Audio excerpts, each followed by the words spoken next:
Bismillahirrahmanirrahim. Assalamualaikum warahmatullahi wabarakatuh. Perkenalkan, nama saya Baidul Fika. Pada kesempatan kali ini, saya akan mempresentasikan sebuah presentasi dengan judul Perbandingan Performa Bart dan Roberta dalam Analisis Sentimen Pilkada DKI Jakarta 2017. Baiklah, pada kesempatan kali ini saya akan melakukan presentasi mengenai hasil analisa saya dengan dataset analisis sentimen Pilkada DKI Jakarta 2017 menggunakan metode NLP, menggunakan model NLP yang populer yaitu Bart dan Roberta. Baiklah, langsung saja kita masuk ke agenda yang akan kita bahas di sini. Yang pertama, kita akan membahas latar belakang, masalah, tujuan, dan urgensi. Selanjutnya, dataset yang digunakan. Lalu kita akan membahas pre-processing data. Lalu kita akan mengetahui tentang bagaimana melakukan ekstraksi fitur dan model apa yang digunakan. Lalu kita akan membandingkan performa model dan yang terakhir adalah kesimpulan. Baiklah, langsung saja kita masuk ke latar belakang. Pilkada atau pemilihan kepala daerah DKI Jakarta pada tahun 2017 merupakan salah satu momen penting dalam sejarah politik Indonesia.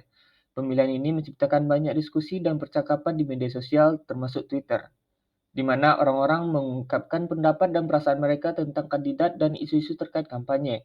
Analisis sentimen pada data media sosial dapat memberikan wawasan yang berguna tentang pendapat publik dan dapat digunakan sebagai dasar untuk memprediksi hasil pemilihan.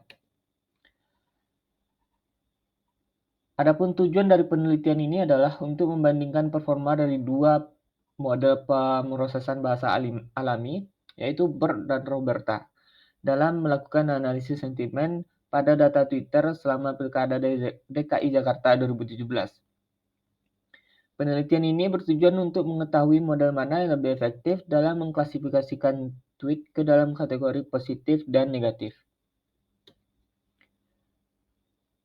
Untuk urgensinya, analisis sentimen pada data Twitter selama Pilkada DKI Jakarta 2017 memiliki urgensi karena dapat memberikan wawasan tentang kecenderungan publik terhadap kandidat dan isu-isu kampanye. Hal ini dapat membantu kandidat dan partai politik dalam merancang strategi kampanye yang lebih efektif dan dapat memprediksi hasil pemilihan. Selain itu, penelitian ini juga dapat memberikan kontribusi dalam pengembangan model pemrosesan bahasa alami untuk meningkatkan akurasi analisis sentimen pada data sosial media. Kita masuk ke agenda selanjutnya yaitu dataset. Jadi dataset yang digunakan adalah dataset sentimen Pilkada DKI 2017 di mana terdiri dari 900 row dengan 4 kolom dan mempunyai dua label sentimen yaitu positif dan negatif. Langsung saja kita masuk ke pre-processing datanya. Yang pertama saya melakukan di sini adalah menghapus kolom ID dan pasangan calon karena ada 4 kolom di data set tersebut yaitu ID, pasangan kolom, text tweet, dan sentimen. Jadi di sini kita hanya menggunakan kolom text tweet dan kolom sentimen. Lalu di sini saya mengubah teks tweet ini menjadi kolom teks dan sentimen menjadi label. Menggunakan codingan ini, sebenarnya pengubahan nama bisa menggunakan codingan kolom rename. Tapi di sini saya mencoba untuk melakukan hal yang baru, di mana di sini pertama adalah melakukan copy paste, copy text tweet kolom to text kolom. Begitu juga dengan selanjutnya yaitu copy text sentimen ke kolom label. Lalu selanjutnya melakukan drop atau menghapus teks kolom dan teks sentimen. Lalu selanjutnya adalah mengubah label pada data menjadi nilai bilangan bulat menggunakan import label encoder, one hot encoder dari Escalon preprocessing.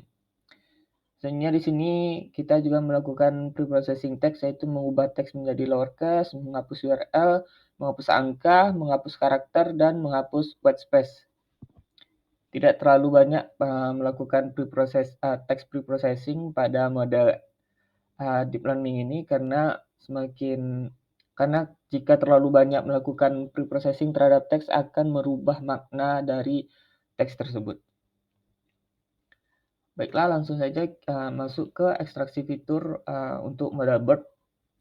Jadi di sini kita akan melakukan input formatting untuk BERT. Input formatting dapat menggunakan fungsi endcut plus.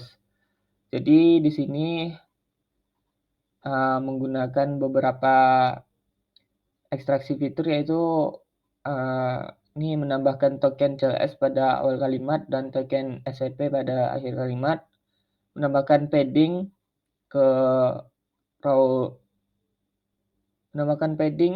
yaitu ke max length menggunakan token PAD jika kalimat kurang dari max length. Lalu truncation jika kalimat lebih dari max length. Lalu di sini kita juga menentukan max length-nya. Lalu memasukkan nilai return attention marks-nya true dan return token type IDS-nya true. Lalu kita print, mendapatkan hasil seperti gambar ini. Selanjutnya adalah ekstraksi fitur Roberta.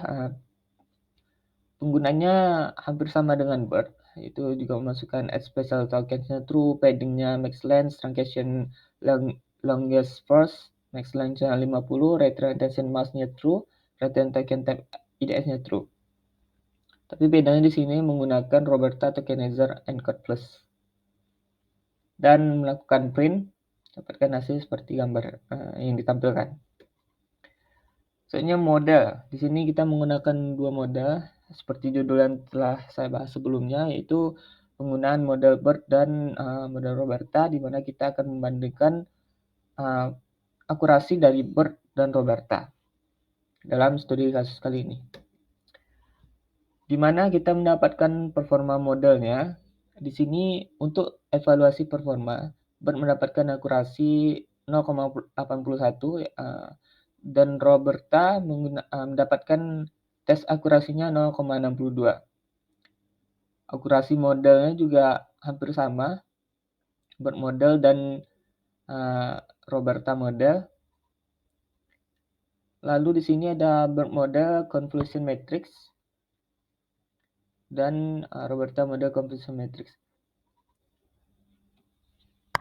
Baiklah, kita masuk ke dalam kesimpulan.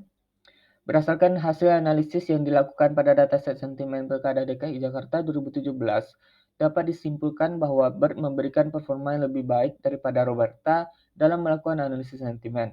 BERT menghasilkan akurasi sebesar 81%, sedangkan Roberta hanya mampu mencapai akurasi 62%.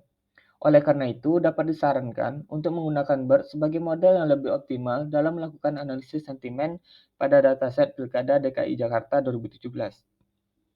Namun, perlu diingat bahwa hasil ini mungkin berbeda untuk dataset sentimen yang berbeda atau bahkan untuk tugas NLP yang berbeda. Baiklah, sekian hasil presentasi dari saya. Lebih dan kurang mohon maaf. Saya sudahi dengan wabillahi taufiq wal hidayah. Wassalamualaikum warahmatullahi wabarakatuh.